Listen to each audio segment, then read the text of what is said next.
On s'intéresse régulièrement dans ce Trésor à ces communes en région qui sont confrontées à la désertification de leur centre-ville. Beaucoup de commerçants baissent le rideau. Alors des initiatives sont mises en place.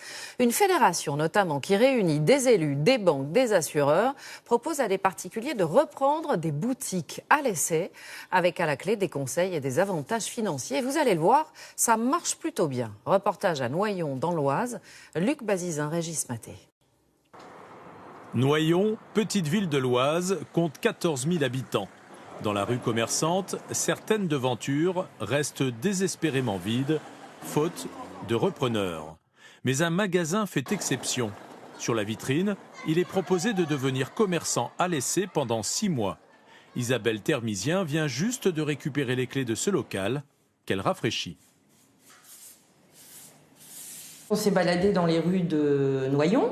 Et on est tombé sur cette boutique où donc c'était noté, ici cette boutique était la vôtre. Donc j'ai relevé le numéro, le lendemain j'ai appelé et aujourd'hui, 2 mois après, je suis dans ma boutique.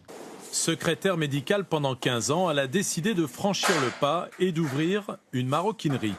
En fait, une fédération lui apporte son aide. Elle comprend des commerçants, des assureurs et des banquiers. Tous lui trouvent des solutions pour se lancer dans l'aventure. Par exemple, l'assurance est gratuite pendant 6 mois. Donc ça, c'est quand même intéressant. Le loyer n'est pas cher. On n'a pas de fonds de commerce à acheter. On ne paye qu'un loyer.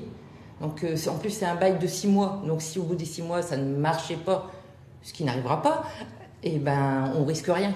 Son loyer, garanti par la mairie, 500 € par mois au lieu de 1 000 €.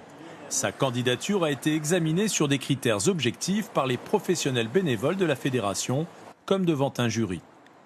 On voit si la personne a bien étudié, a fait une petite étude de marché, a fait une étude de faisabilité de son projet. Ça, les chiffres, forcément, ça compte aussi. Mais je pense qu'il y a véritablement le côté motivation, le côté qualité personnelle et ce sens commerçant. On ne s'improvise pas commerçant. Et ça, je pense qu'en globalité, ce cocktail fait qu'on est le candidat élu ou pas.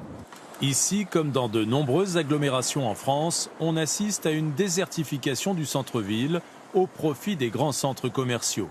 En fait, en moyenne, un magasin sur 10 reste inoccupé. Accompagner ces nouveaux commerçants permet donc de redynamiser les centres-villes. Une aide qui a permis à ce commerce d'ouvrir il y a 1 an. Claire Dété était juriste à Bobigny en banlieue parisienne. Elle aussi a tout quitté pour changer de vie et ouvrir sa boutique de vêtements. Après 12 mois d'exercice, elle fait le point.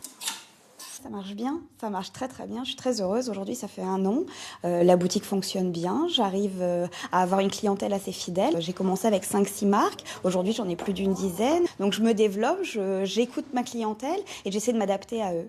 Un exemple copié dans une douzaine de communes en France. En moins de 2 ans, 15 boutiques à l'essai ont ouvert, un chiffre qui devrait doubler l'année prochaine.